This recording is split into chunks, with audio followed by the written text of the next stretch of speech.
ada 7 orang pemuda. Dia berdakwah, la ilaha illallah, tiada Tuhan selain Allah, jangan sembah kecuali Allah. Tiada Tuhan selain Allah, itu aja kampanyenya. La ilaha illallah, tiada Tuhan selain Allah, jangan sembah kecuali Allah. Wah, marah raja. Disuruh kejar ini anak muda. Ini aliran sesat. Kejar ini anak muda. Dikejar, dilempari. Akhirnya ini anak muda cari perlindungan. Karena malam hari mereka kemudian tidur di dalam gua. 7 orang tidur dalam gua. Begitu dia bangun, dia bilang salah satu di antara mereka, si perukin nih, lapar ki, piko dulu belanja di sebelah. Pergilah belanja salah satu di antara mereka. Begitu dia belanjakan uangnya, dia bilang, ndak laku ini uangmu. Ini uangmu 700 tahun, 300 tahun yang lalu ini laku ini uang. Nah, bilang ini anak muda sambarang, ku bilang. Betul, ini uang mati ini. Ini uang 309 tahun yang lalu dia laku ini uang. Nggak ada sekarang. Ternyata mereka lupa dan mereka tidak tahu tidur mereka 309 tahun. 309 tahun tidur, Pak. Begitu dia baru sadar, dia lihat, kan ada 1 ekor anjing yang ikut bersama mereka. Salah satu binatang nanti yang ikut masuk dalam surga adalah anjingnya Ashabul Kahfi. Pelajaran pertama, anjing saja ikut ulama masuk surga, apalagi manusia. Cuma ini setan selalu kita ganggu. Kita lebih senang ikut pejabat daripada ulama. Kita lebih senang bangga berfoto sama pengusaha daripada ulama. Kalau pejabat kita jabat tangan, kita cium tangannya. Padahal baru 5 menit yang lalu tanda tangan korupsi. Kalau pengusaha bangga kok. Kau ulama tidak. Mau aku lihat buktinya lagi kau tidak cinta ulama. Ya, coba mi kalau undang ku artis, batinan tuh nu hargai, dijemput, pakai bisnis kelas pesawatnya, dikasih hotel bintang 5, dikawal tentara polisi. Padahal apa ji datang dia bawa? Apa na bawa kangku itu? Alamat palsu. Kelihatan dadana, kelihatan pahanya. Ndak juga nak kasih pegang kok, nak pakai Cina-Cina aja kok. Ten. Apa? Nak kasih pegang kok? Ndak, nak kasih lihat aja kok. Apa? Ada itu aja kok dong berdiri. Dikasih uang 100 juta. Sampai di Jakarta uangnya 100 juta dia pakai narkoba, dia pakai mabuk, dia pakai berzina. Sementara kalau penghafal imam kau besok ini lebaran, lu panggil semua itu imam pergi baca-baca di rumah nu. Apa? Nu jempui? Apa? Nu jempui? Tena batu sendiri jo imam. Sudah 1 jam barasanji di rumahmu bos. Busa-busa kali pakna. Sallallahu ala Muhammad. Tidak ada kipas angin. Pulangnya apa kau kasih? Songkolo. Tambah jalan kote 4. Mau kasih pisang. Nah bilang suamina, dede 1 jam kau nak tinggalkan itu rumah na. Nah tinggalkan warung supaya datang kau baca-baca doa di rumah nu. Masa itu mau kasih pisang ji? Apa nak bilang? Tambah mi di situ, tambah sekasih cukup 20 jalan kote. Nah, jangan ketawa, saya serius ini. Itu biasa saya kasih tahu itu anak-anak yang ikut sama saya. Saya dapat fasilitas hidup seperti ini setelah saya belajar bertahun-tahun, berdarah-darah otakku 16 tahun di Makassar menderita, baru saya bisa jadi naik private jet, dijemput masuk istana, dijemput ke, kalau orang di Indonesia dikawal polisi biasa, kalau luar negeri baru dikawal ke polisi, itu yang luar biasa. Saya bertahun-tahun baru bisa dapat itu fasilitas. Ku bilang kau lihat kau, yang ikut-ikut semua sama saya. Dengan praktisnya kau bisa dapat itu, tidak perlu berdarah-darah otakmu. Kenapa? Karena kau ikut sama ulama, bukan das atlatik. Allah angkat. Matikan dulu HP ini. Setan tonjok, setan juga itu mengganggu konsentrasi. Ya, Satu, cintai ulama. Bagaimana cara mencintai ulama? Amalkan ilmunya. Jangan kau banding-bandingkan. Ada juga orang sekarang dengar ceramah jadi juri. Weh, punen ceramah jago mentau tahu. Punen juga ada tak duduk jadi juri kok. Jangan kau bandingkan. Apalagi kau celah, apalagi kau bully. Kalau kau tidak suka dakwah seseorang, diam, tidak usah kau amalkan. Kalau kau tidak sependapat, sudah, jangan kau hina. Karena bagaimanapun ulamamu niatnya adalah menyebarkan Islam yang kebetulan ditakdirkan berbeda pandangan dengan kamu. Biasa orang berbeda pandangan itu ulama, biasa. Kenapa berbeda pandangan? Karena berbeda persepsi sudut pandang. Ada anak tanya, Kak, karena saya dosen komunikasi, ya, itu ada namanya persepsi. Apa itu persepsi sudut pandang? Kenapa orang berbeda? Tergantung dari mana dia memandang. Iya toh, punan bandang dari bokok, ndak nuliak mukaku.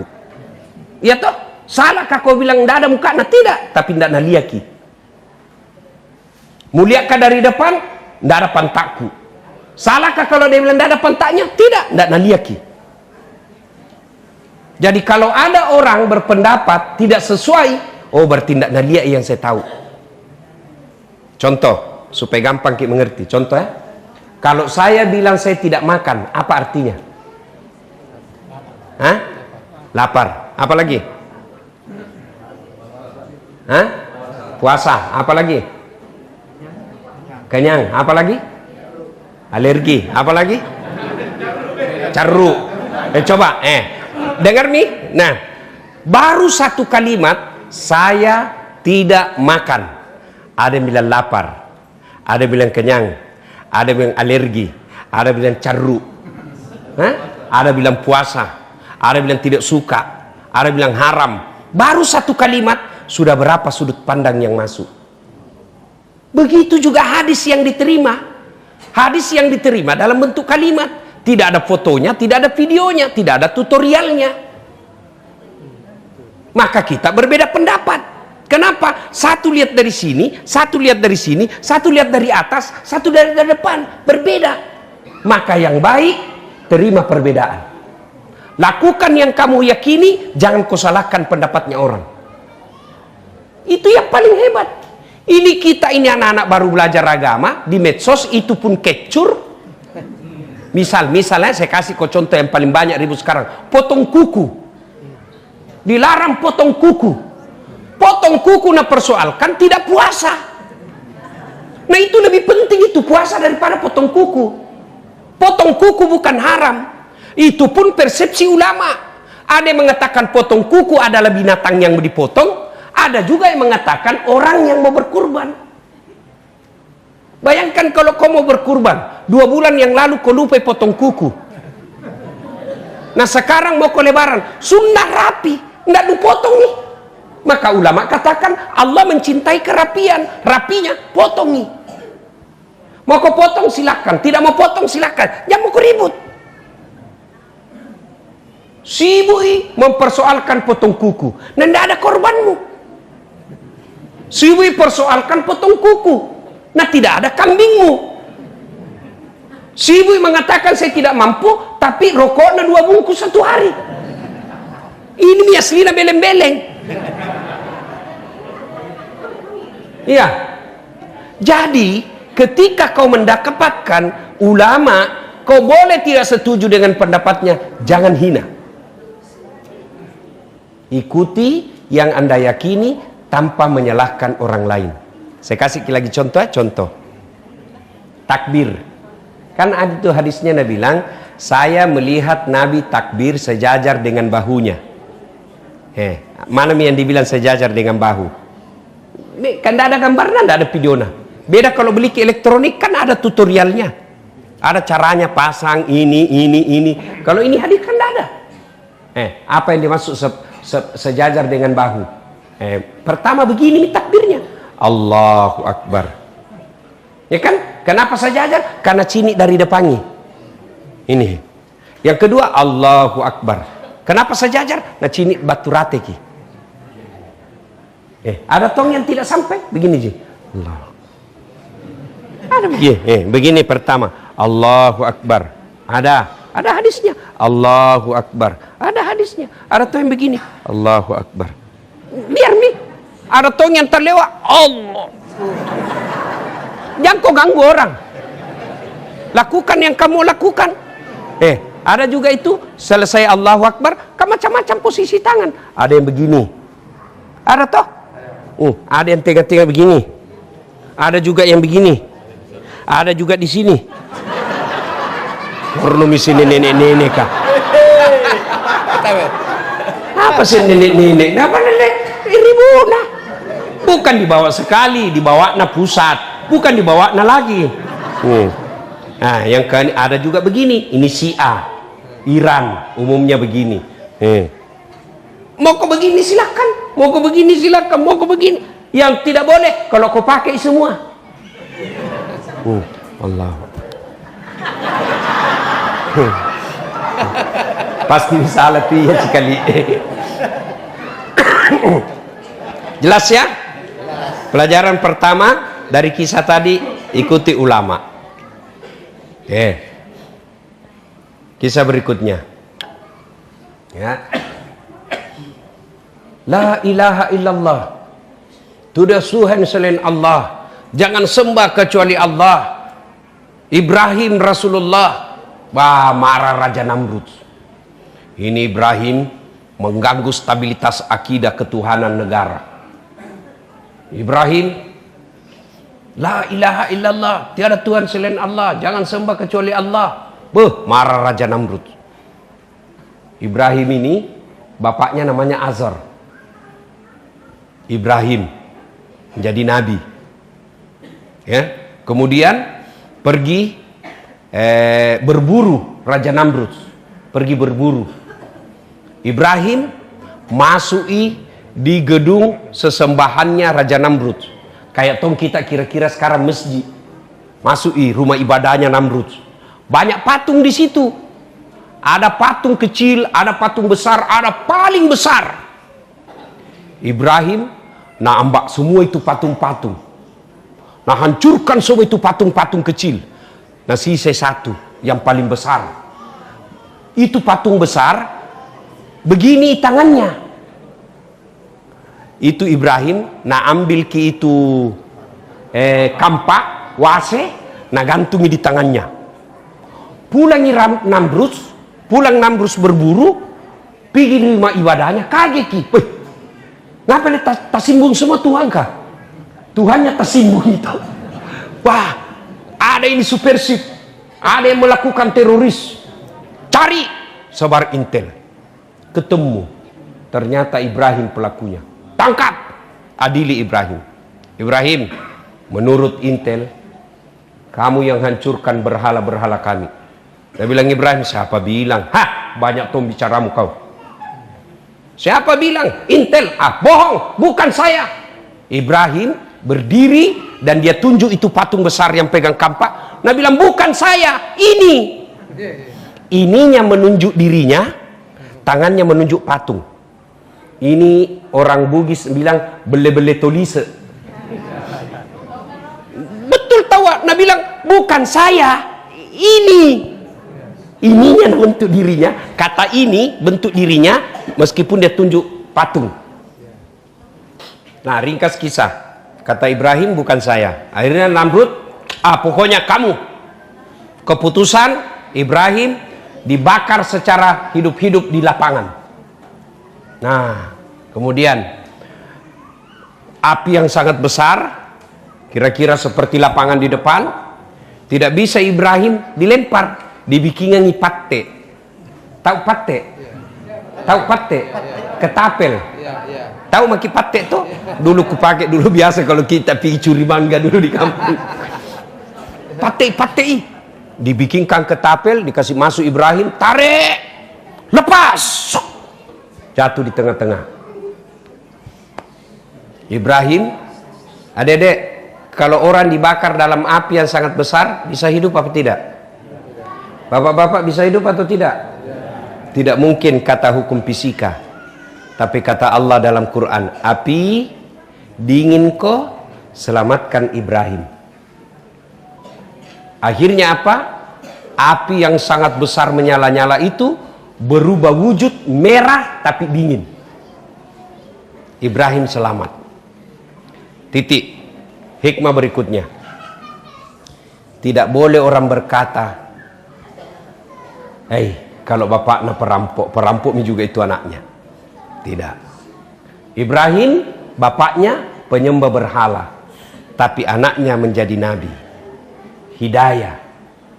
Adik-adik, tidak otomatis kita kalau bapak tak ulama, anaknya langsung Tommy menjadi ulama. Tidak. Begitu sebaliknya, tidak otomatis kalau bapaknya penjahat, anaknya ikut penjahat juga. Hidayah. Ya. Pelajaran kedua berikutnya ini. Tidak ada yang mustahil. Ketiga, tidak ada yang mustahil di sisi Allah. Tidak ada yang mustahil di sisi Allah. Tidak masuk akal. Tidak masuk akal Ibrahim bisa selamat. Tapi kalau Allah berkehendak, tidak ada yang tidak masuk akal. Untungnya Allah perintahkan api dingin, selamatkan Ibrahim. Andai saja tidak ada kata selamatkan Ibrahim, mati membeku Ibrahim. Ada enggak orang mati membeku? Ada. Orang yang misalnya pergi ketinggian gunung, salju, mati dia. Saya lupa istilahnya itu, orang kalau hipotermia, kedinginan, membeku itu darah. Darah itu kan aliran air. Dia kirim itu air ke jantung, dia pompa, tapi membeku, jantung tidak bisa berjalan. Jantung tidak bekerja, mati. Maka Allah perintahkan api dingin, selamatkan Ibrahim. Selamat Ibrahim. Tidak masuk akal. Kalau Allah berkehendak, tidak ada yang tidak masuk akal. Apalagi yang tidak masuk akal. Saya lanjut cerita beberapa cerita. Yunus alaihi salam dakwah, la ilaha illallah, tiada Tuhan selain Allah, jangan sembah kecuali Allah. Satu kampung tidak ada beriman. Yunus dia tinggalkan daerah dakwanya, dia pergi naik ke perahu, kapal. Sampai di atas kapal overload, kelebihan penumpang. Nah bilang, kapten harus ada orang dibuang ini. Siapa mi? Gocang nih. Undi, gocang. Ditulis semua nama, kasih masuk. Ibu-ibu pasti tahu kalau yang beginian. Harisanto. Keluar nama. Sup. Ke Yunus. Ulangi. Pilkada ulang. Gocang lagi. Yunus lagi. Ulang lagi. Ada kecurangan. Gocang lagi. Yunus lagi. 3 kali Nabi bilang itu, kapten. Memang kamu harus dibuang. Dibuang Yunus ke laut. Pas sampai di permukaan air, diterkam oleh ikan. Berbeda pendapat ulama. Ada bilang ikan paus, ada bilang ikan hiu. Pokoknya ikan. Ikan besar. Berbeda pendapat ulama. Ada yang bilang 30 hari dalam perut ikan, ada juga yang bilang 40 hari. Tidak jelas, tidak jam aku bahas berapa lama. Yang penting lama. Jam aku bahas ikan apa, yang penting ikan besar. Sudah nih, daripada bingung kok ikan apa, berapa lama. Jam aku persoalkan itu. Persoalnya dalam perut ikan. Ada di sini bisa hidup dalam perut ikan? Ada. Kalau saya, ikan masuk perutku. Tidak masuk akal.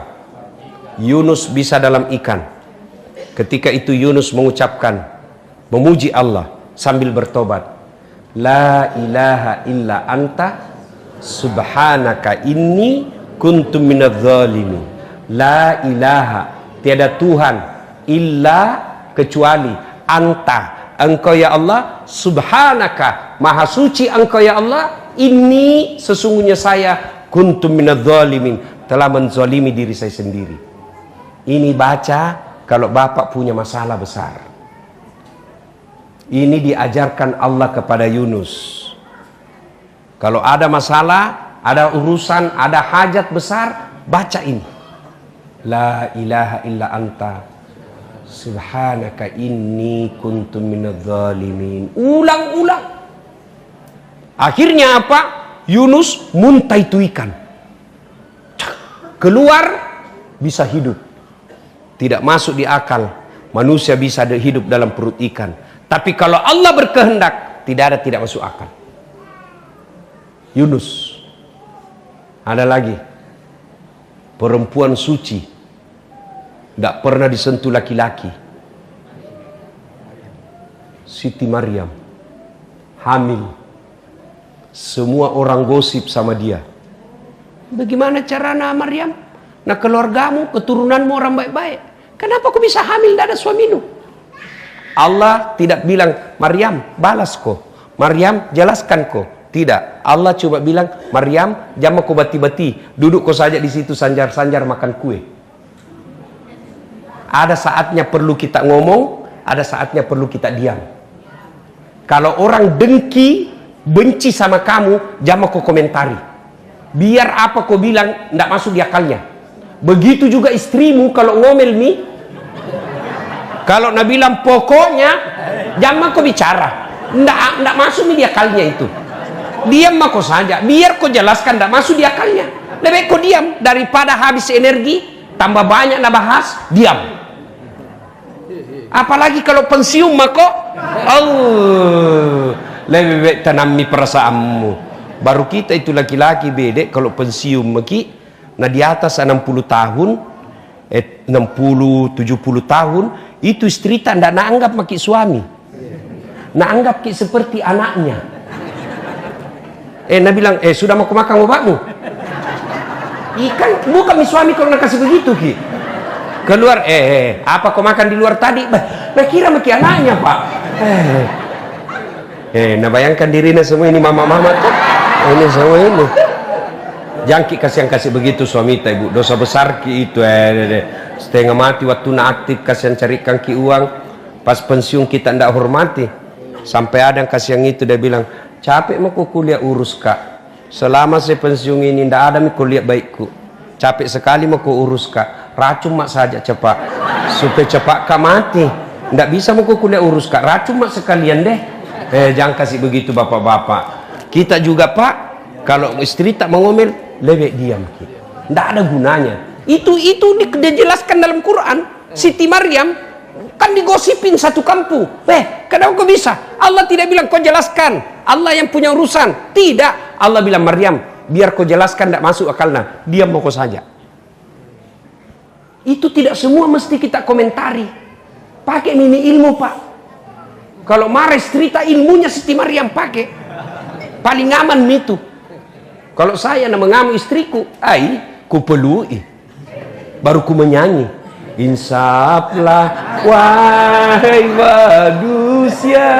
Makalah-makalah itu masih marah, ku tambah ku peluk. Bila kamu di sisiku. Karena kalau dibati-bati deh sakit hati pak. Lebih kita candai saja, gitu? Nah ibu bapak saudara-saudara sekalian, Siti Maryam tidak masuk akal bisa hamil. Tapi kalau Allah berkehendak, tidak ada yang tidak masuk akal. Contoh paling dekat dengan kita, Rasulullah Muhammad SAW. Masih ingat kisahnya waktu beliau hijrah dari Mekah ke Madinah, ya kan? Di mana sembunyi? Di mana sembunyi? Gua Zur. Itu Gua Zur. Pernah kita ke sana. Itu kalau orang begini pasti kelihatan orang dalam. Nggak jauh itu guanya, lubangnya masuk ke dalam. Didapat sama Abu Jahal. Didapat Abu Lahab dengan densusnya, pasukan khususnya Abu Jahal, orang yang jago semua berkelahi waktu itu. Intip Nabi, Allah turunkan pertolongannya. Apa yang Allah turunkan? Bukan burung ababil, bukan malaikat Jibril. Apa? Laba-laba. Tahu jaki laba-laba toh? Tahu jaki toh? Garangkang, spider, bikin sarang di depan di mulut gua. Ngintip Abu Jahal. Nabi bilang tidak mungkin ada manusia. Kalau ada manusia, pasti koyak ini sarang. Pasti robek ini. Tidak mungkin ada manusia ini. Luar biasa ini kalau kita pakai akal. Kemampuan hebatnya pasukannya Abu Jahal kalah oleh lembutnya sarang laba-laba. Bu, minta ki sama saya. Belum tentu ku sare ki. Ustaz, kasih HP tak bajiki. Nak ke paralu tau. Iya toh. Ustaz, kasih mah mobilku, saya juga butuh. Tapi Tuhan, apa ibu minta? Ya Allah, berikan saya kekayaan. Allah Maha Pengasih. Ya Allah, berikan saya kekayaan. Allah Maha Kaya, bukan kaya, Maha Kaya. Ya Allah, ampuni saya. Allah Maha Pengampun. Ya Allah, sehatkan saya. Allah Maha Penyempurna kesehatan. Cuma kan kita tidak datang. Datang kita doa. Doa tidak cukup tanpa disertai dengan yang Allah inginkan. Apalagi kalau berdoa jadi di status. Ya Allah, sembuhkan suamiku. Sibuk nih tuh Tuhan mau baca Facebook nu. Sudah mau berdoa Ustaz. Betul kau berdoa tapi tidak maksimal. Saya kasih contoh. Bu, kalau saya influenza begini, saya cukup singgah di apotek beli Prokol. Kenapa? Tidak darurat. Ya toh? Tapi kalau serangan jantung, hipertensi, liver, jangan kau pergi beli obat sendiri. Datang kau khusus ke dokter spesialis. Kenapa? Darurat ini urusanmu. Kalau hidupmu lurus-lurus saja, tidak ada masalah besar, cukup kau doa dalam 5 waktu, tidak darurat. Tapi kalau ada keperluan hajatmu sangat besar, tidak cukup 5 waktu, bangun kau sholat tahajud. Bangun kau sholat hajat, lengkapi dengan nasar puasa, cukupkan dengan tolak balas sedekah. Banyak sholat duhamu, ibadahmu bagus. Itu namanya datang ke dokter spesialis. Ini tidak. Sholatnya cuma hari Jumat. Paling terlambat datang, paling cepat pulang. Orang khotbah dia tidur. Ada masalahnya, ya Allah tolong saya ya Allah. Capek menghadapi hidupku ya Allah. Nabi bilang malaikat, Nabi bilang Tuhan, malaikat karena capek menghadapi hidupnya, cabut nyawanya. Nah, ibu bapak, termasuk supaya doa cepat dikabulkan, berkurbanlah. Karoba kok. Kalau sapi di masjidku 2.250.000. 7 orang satu sapi. Kalau ada tabungan tak 10 juta bu, ambil besok 2,5 juta, belikan sapi. Bagaimana hidup? Belajar ini tadi, kisah yang saya sampaikan. Tidak masuk akal kalau cinta kepada Allah, Allah yang selesaikan masalahmu. Ini tadi keyakinannya seperti ini. Cintanya kepada Allah melebihi cintanya kepada yang lain. Allah tolong dia, tidak masuk akal tapi Allah tolong. Jadi kalau ada tabungan tak pak, ambil bagi besok. Jangan pikir bagaimana tahun depan, bagaimana bulan depan. Allah yang tolong, hakul yakin. Cuma kalau mau kita ambil itu, datang itu setan garu-garu ki. Setan pertama istri. Tuh, mau ke apa? Mau ke apa? 2 juta mentarik, mau ke apa? Beli sapi, kurban. Dede talekan tongkok kau. Mau keseng kurban sembahyangmu saja terlambat. Setan ini setan. Dan setan begini susah diusir. Susah diusir setan begini pak. Dibacangi taus deh tambah marah. Itu nih hikmahnya. Kenapa itu selalu diulang-ulang kisahnya Ibrahim? Ya kan mau potong anaknya, diganggu dulu oleh setan. Siapa dulu nak ganggu? Ibrahim. Jangan kau tolong. Lama itu anakmu kau mau masak kau mau potong. Ibrahim lempar. Nagoda lagi si Hajar. Jangko. Tapi apa nak bilang Hajar? Jangankan anakku, saya juga siap dipotong kalau itu perintah Tuhan. Gagal lagi, Ismail lagi nagoda. Itu nih. Begitu kita mau beli sapi, datang anak tak. Pak, DP motor lalu mau dulu. Setan itu. Bapak ibu saudara-saudara sekalian, kalau tidak bisa kurban sapi, kurban kambing. Satu keluarga. Tidak bisa juga itu karena betul kadar Allah ndak tena tojen doik kodong, puasa kok besok. Tadi yang tidak terlanjur ya sudahlah. Tadi puasa namanya puasa Tarwiyah. Besok puasa Arafah. Tidak bisa juga hari Lebaran. Tidak bisa juga jamak ku harap minum surga. Nenek nupata. Nah, sudah Bapak Ibu saudara-saudara sekalian, kalau kita sudah mampu, tidak juga berkurban, sudah mampu, tidak juga tidak puasa, padahal sehat, tidak mau puasa, Ramadan juga puasanya tidak sempurna, maka ingat ancaman Allah dalam surah yang sangat pendek. Inna a'tainakal kautsar fasholli li rabbika wanhar inna dzani'aka huwal abtar. Kalau kau sudah mampu berkurban, rokokmu banyak, HP-mu mahal, kuotamu mahal tiap bulan, kalau kau tidak mau berkorban, kata Allah, engkau terputus dari rahmatku. Putus sisa jaringan, putus connectingnya, tidak nyambungnya numu jaringanmu. Ibaratnya kau jadi layang-layang kepak. Kepak mako? Kepak nak kena ko listrik, stroke. Kepak nak kena ko apa? Anakmu narkoba. Kepak anakmu bikin malu, tiba-tiba dengar hamil. Kepak tiba-tiba istrimu selingkuh. Kepak tiba-tiba suamimu ternyata ada istrinya yang lain dan dia berzina. Itu kepak semua itu. Dia bilang, Tuhan sudah dipalek, kau tidak mau kau diurus, urus dirimu. Putus rahmat Allah. Uangmu banyak, tapi banyak tomi penyakitmu. Rumahmu mewah, tidak ada orang mau datang di rumahmu. Putus dari rahmat dan kasih sayang Allah. Supaya tidak terjadi seperti itu, maka diadakanlah pengajian seperti ini. Supaya apa? Sadar lagi. Ada lagi peringatan. Syukur alhamdulillah ada ikatan alumni sekolah PPSP. Tidak ada lagi penambahan alumnina. Tidak ada ini sekolah akhir kalam ya. Ibaratnya Pak Aru adalah alumni paling terakhirnya, dia yang mengucapkan wabillahi taufiq wal hidayah. Namun tambah-tambahan. Maka alhamdulillah untung ada saudara-saudara kita keluarga besar ini PPSP, sehingga saya Dasat Latif bisa hadir di tempat ini. Terima kasih Pak Waris, terima kasih semuanya. Mudah-mudahan ada manfaat. Sudah masuk waktu Isya ya? Oke, terima kasih. Saya mohon maaf kalau kemarin tidak jadi tanggal 3 karena satu dan lain hal. Saya memang sulit mengatur waktu.